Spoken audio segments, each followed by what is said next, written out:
How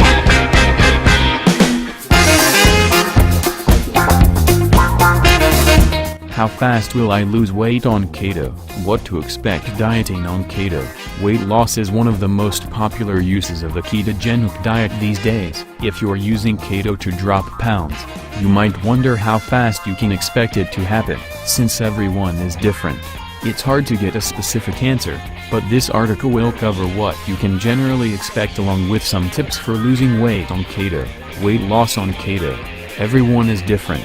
Everyone's body is different, which means weight loss can happen at varying rates depending on your situation. For example, if you have a lot of excess weight to lose, you'll likely notice faster weight loss in the beginning. Once you reach a lower weight, or if you start at a lower weight, the loss might happen at a slower rate. If you have any hormonal or metabolic issues, the process might be slower than expected. That's okay, too. The key is to stay consistent and focus on eating healthy keto foods. Treat the keto diet as what it is, not simply a diet, but a lifestyle and metabolic shift in your health.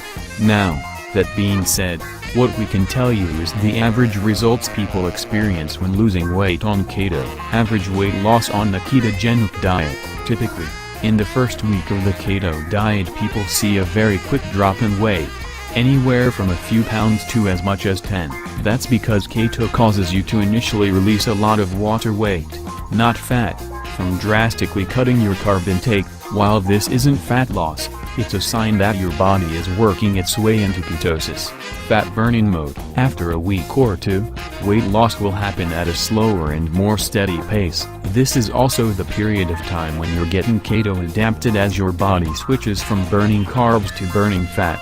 It's also good because you'll actually be losing fat now. A safe, average loss from here is around 1-2 pounds per week. Sometimes this is a little less or more. As you get closer to your goal weight and overall body weight decreases, weight loss slows down. This is because as your weight decreases, your total caloric needs each day decreases. So, even if you still have a deficit of calories to lose weight, it will now be a smaller difference. You might have some weeks where it seems you haven't lost anything. Then you'll weigh a week or two later and be down 3-4 pounds. The key is to stick with it and not get discouraged. Just make sure you're still in ketosis and give your body time to do its thing. Factors affecting keto weight loss. The rate of weight loss also depends on other factors. For example, if you exercise while eating keto, that will affect the amount of calories you burn each day. Also, let's remember there are some important steps when eating keto. 1. Figuring out your macros. 2. Getting into ketosis. This usually takes anywhere between 2-7 days. 3. Testing your ketones regularly and properly to make sure you're staying in ketosis. 4. Eating a clean ketogenic diet, and avoiding any hidden carbs.